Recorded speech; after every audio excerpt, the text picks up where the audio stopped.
এবার শেখ হাসিনাকে দেশে পাঠাচ্ছে নরেন্দ্র মোদী। ডক্টর ইউনূসকে 24 ঘন্টার আলটিমেটাম দিয়েছেন ভারত। সেনাপ্রধানের কাছে ডক্টর ইউনূস পদত্যাগ করবেন। বিস্তারিত জানতে ভিডিওগুলো সম্পূর্ণ দেখতে থাকুন। আওয়ামী লীগকে নির্বাচনে আনার জন্য ভারত সর্বোচ্চ চেষ্টা করবে। ইভেন ট্রাম্প এই মাসে সম্ভবত আপনার ভারতের ট্রাম্পের সফর আছে। জয়সওয়ালের ব্রিফিং। এখন বাংলাদেশে অন্তর্ভুক্তিমূলক নির্বাচনের মধ্য দিয়ে সব বিষয়ে নিষ্পত্তি চায় ভারত।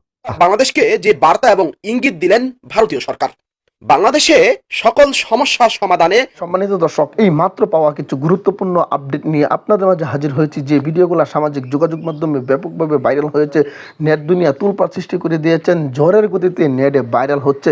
দর্শক, এই ভিডিওর মাধ্যমে আপনারা ভাইরাল কিছু টপিক দেখতে পারবেন, যা দেখলে আপনারা রীতিমতো চমকে যেতে বাধ্য হবেন। বর্তমানে বাংলাদেশের যে পরিস্থিতি, এই পরিস্থিতি নিয়ে যে আপডেটগুলা এই ভিডিওতে আপনাদেরকে দেখাবো, অবশ্যই শুরু থেকে শেষ পর্যন্ত দেখবেন। দর্শক, শুরু থেকে শেষ পর্যন্ত দেখলে আপনারা বুঝতে পারবেন বর্তমান বাংলাদেশের কি পরিস্থিতি। তাই আর দেরি না করে চলুন ভিডিওতে একটি লাইক করে সম্পূর্ণ ভিডিওটি আমরা দেখে আসি। কর্মী তারা ভাবে একরকম, টপ ক্লাসে যারা আছে তারা ভাবে আরেক রকম। মূল পলিটিক্সটা কন্ট্রোল হয় টপ ক্লাস থেকে। লোয়ার ক্লাসে তারা বিএনপির সময় তারা জেল খাটবে, তারা জীবন দিবে, ফেসবুকে স্ট্যাটাস দিবে, ডিজিটাল নিরাপত্তা নিয়ে মামলা খাবে, এলাকায় এদের বাড়িঘরে হামলা হবে, ভাঙচুর হবে। আর আপার ক্লাসে যে নেতারা আছে, দীর্ঘদিন দেশের বাইরে ছিল অনেকেই, এখন সব প্লেনে ভৈরা বড় বাপের পোলাই খায় মতো ঠোঙ্গা বইরা সব দেশে ঢুকবে। অলরেডি ঢুকা শুরু হয়েছে। এতদিন রাজপথে বিএনপি যে সকল নেতাকর্মীরা মাইর খাইছে, জেল খাটছে, দৌড়াইছে, যাও তুমি যাও সাইডে যাও, নতুন কমিটি তৈরি হচ্ছে, তাই না? বিএনপি মারামারি হচ্ছে। আবার এখন আওয়ামী লীগের মধ্যে দেখেন সব আপার ক্লাস, সব লুটেরারা দেশ ছেড়ে পালাইছে, দেশে আত্মগোপনে আছে। লোয়ার ক্লাস ফেসবুকে অ্যাক্টিভ, মানে একদম জীবন দিয়া লায় আওয়ামী লীগের জন্য। এরা কিন্তু বেসিক্যালি দল থেকে কোনো কিছু পায় না, ভালোবাসে, এটা একটা আলাদা জিনিস বিএনপির মধ্যে। তবে হালকা টুকটাক এলাকাতে ভালো সিন্ডিকেট চালাবে, সিএনজি স্ট্যান্ড কন্ট্রোল করবে, এরকম। তো বাংলাদেশের পলিটিক্স কখনো লোয়ার ক্লাস কন্ট্রোল করে না, কিন্তু বিপদে পড়লে এই লোয়ার ক্লাসে দিয়াই চেতনার বাণী টানি দিয়া মোটামুটি মাঠে নামানোর চেষ্টা করে। আচ্ছা, এখন আওয়ামী লীগ নির্বাচন করবে নাকি করবে না, আপনি যারা দেখবেন বিএনপির মির্জা ফখরুল ইসলাম তিনি কি বক্তব্য দিচ্ছেন, জনাব তারেক রহমান তিনি কি দিচ্ছেন, জামাতের আমিরকে দেখবেন কি দিচ্ছেন। তারা আপনার মতন চিন্তা করে দেয় না, তারা পলিটিক্স বোঝে, পলিটিশিয়ান, পলিটিক্যালি তারা কথা বলে। কিন্তু আপনি ভাই দম চলে যাবো। জাতীয় নাগরিক পার্টির হিসাব আলাদা, কারণ এরা তো ভাই আওয়ামী লীগের চোখে গাদ্দার। কারণ দীর্ঘদিন যাবৎ ছাত্রলীগের মানে কোক, সিঙ্গারা, সমোসা খাওয়াতো এগুলা, তাই না? অনেকেই তো স্বাভাবিক এদের ঘুম আসবে না, এমনিও ঘুম আসে না। বিএনপি এরা বেশি ভয় পায় কেন জানেন? এদের সেন্সে একটা জিনিস ঢুকে রয়েছে যে বিএনপি ক্ষমতায় গেলে আওয়ামী লীগ অনেক দিকে এখানে মানে পুনরুত্থান ঘটবে, বা সামাও এরা যেই লেভেলে ক্ষমতায় গেলে শেখ হাসিনা সহ সবাই ফাঁসি ঝুলাই দিবে, বিএনপিটা ঝুলাবে না, এরাও জানে। এই কারণে এদের সেন্সটা আলাদা। আমাদের আলোচনাটা অন্য জায়গায়। কেন এই কথাগুলো বললাম? ডক্টর ইউনূসের মতন মানুষ তিনি বলছেন যে দেখেন আওয়ামী লীগ নির্বাচনে অংশগ্রহণ করবে না কি করবে তাদের সিদ্ধান্ত। কিন্তু আমি কি করতেছি? আমরা সাইন টাইন মারি একদম ফাঁসির মঞ্চ কালকে বানাই ফেলতেছি, তাই না?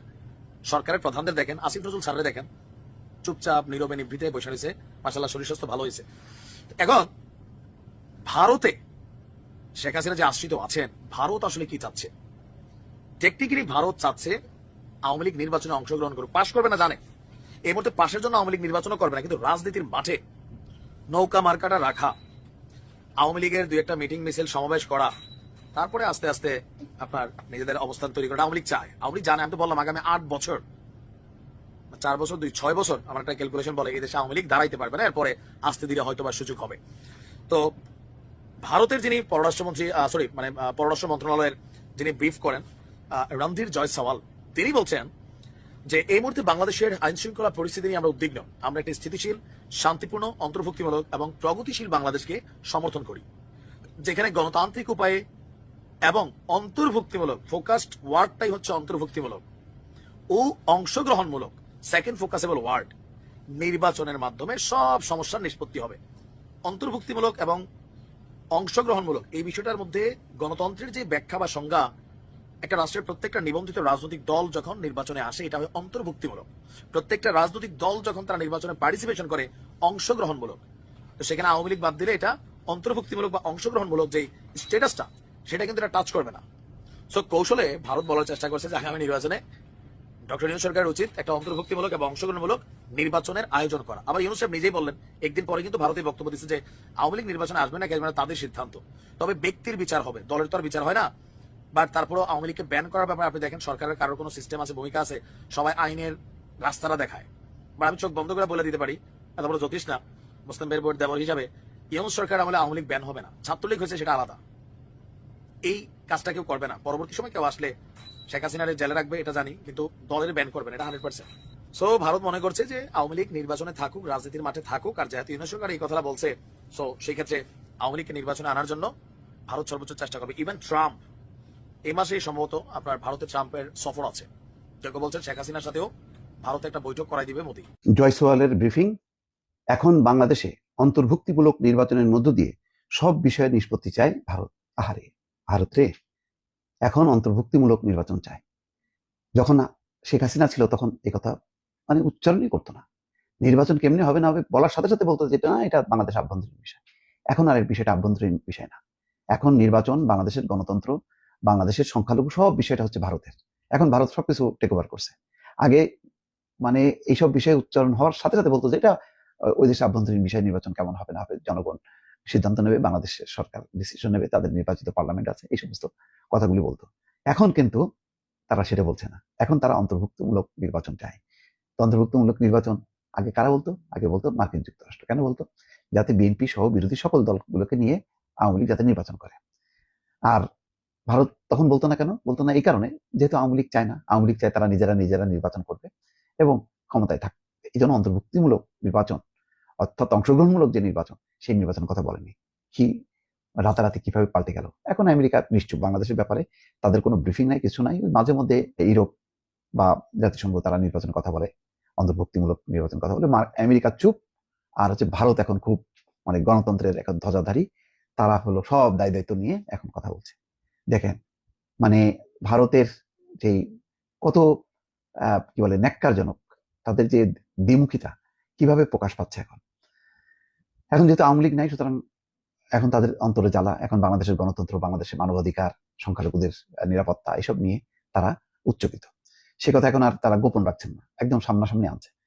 ভারত বাংলাদেশ সরকারকে আরো একবার মনে করিয়ে দিল, তারা চায় যে সে দেশের সরকার সংখ্যালঘুদের উপর হামলাকারীদের দ্রুত সাজা দিক, অন্তর্ভুক্তিমূলক নির্বাচনের মধ্য দিয়ে বাংলাদেশের সব বিষয়ের নিষ্পত্তি করুক। শুক্রবার পররাষ্ট্র মন্ত্রণালয়ের সাপ্তাহিক ব্রিফিং এক প্রশ্নের জবাবে মন্ত্রণালয়ের মুখপাত্র রণধীর জয়সওয়াল এসব কথা বলেন। তিনি বলেন, সংখ্যালঘুদের জীবন, সম্পত্তি এবং ধর্মীয় প্রতিষ্ঠান রক্ষার দায়িত্ব সেই দেশের অন্তর্বর্তী সরকারের, সেই দায়িত্ব তারা পালন করুক। এই প্রথম ভারতের পক্ষ থেকে সংখ্যালঘুদের উপর নির্যাতনের একটি খতিয়ানও দেওয়া হয়েছে। দেখেন এখন বাংলাদেশে তারা খতিয়ানও মানে রেকর্ড করে রাখতেছে, সেগুলো আবার তারা সামনেও আনছে। সেখানে বলা হচ্ছে গত বছর 5ই আগস্ট থেকে এই বছরের 16ই ফেব্রুয়ারি পর্যন্ত 2374টি ঘটনা ঘটেছে। তো 5ই আগস্ট থেকে তারা হিসাবটা রাখছে, 5ই আগস্টের আগে অর্থাৎ শেখ হাসিনা থাকার সময় 15 বছরে সংখ্যালঘুদের উপর কি নির্যাতন হয়েছে কি হয়নি এই খতিয়ান তাদের নাই। এখন তাদের হিসাব হলো সব 5ই আগস্টের পর থেকে। তার মধ্যে সেদেশে পুলিশ 1254টি ঘটনা যাচাই করেছে। এসব ঘটনায় 98% রাজনৈতিক। তিনি বলেন, ভারত চায় প্রতিটি ঘটনার পুঙ্খানুপুঙ্খ তদন্ত শেষে অপরাধীদের সাজা দেওয়া হোক। সম্প্রতি ওমানে ভারতের পররাষ্ট্রমন্ত্রী এস জয়শঙ্করের সঙ্গে বৈঠকের পর দেশে ফিরে বাংলাদেশের পররাষ্ট্রমন্ত্রী তৌহিদ হোসেন এক মন্তব্য বলেছিলেন যে সংখ্যালঘুদের রক্ষার বিষয়টি বাংলাদেশের অভ্যন্তরীণ বিষয়, এই নিয়ে ভারতের উদ্বেগের কারণ নেই। সেই প্রশ্নের উত্তরে জয়সওয়াল নির্যাতনের খতিয়ান তুলে ধরে এই মন্তব্য করেন। জয়সওয়াল দাবি করেন, বাংলাদেশের আইন শৃঙ্খলা পরিস্থিতি খুবই উদ্বেগজনক। বাংলাদেশের আইন শৃঙ্খলা এটা বলতেছে না, বাংলাদেশের আইন শৃঙ্খলা পরিস্থিতি সেই দেশের আভ্যন্তরীণ বিষয়, এখন তারা সেটা বলতেছে না। আচ্ছা, গুরুতর অপরাধে আটক এবং সাজাপ্রাপ্ত সন্ত্রাসী এবং উগ্রপন্থীদের ছেড়ে দেওয়ার কারণে পরিস্থিতি আরো খারাপ হয়েছে। কি কারণে মানে উদ্বেগজনক সেটারও কারণ তারা ব্যাখ্যা করতেছে। এখন আর বাংলাদেশের আভ্যন্তরীণ বিষয় বলে কিছু নেই ভারতের কাছে।